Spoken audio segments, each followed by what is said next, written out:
Talking about glass itself, we should also keep in mind that the different glass type involves totally different failure mechanisms.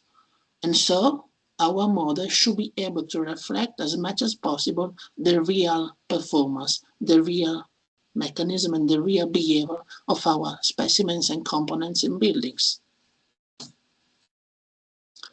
More in detail, what I will show you in this tutorial is based on two recent publications.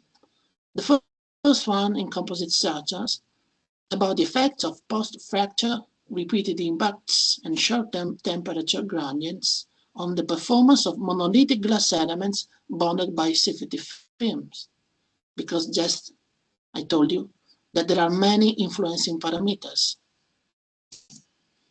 The second supporting publication for these specific simulations, but I will be happy to share with you some others of interest, is a research article in Mathematical Problems in Engineering from last year about the post-fracture stiffness and residual capacity assessment of film retrofitted monolithic glass elements by frequency change. The reason is that the vibration frequency, we know, is a very important parameter, also for structural monitoring purposes. When we are able to track any kind of variation in the vibration frequency of our fractured specimen, we are able somehow to quantify and to track the damage propagation.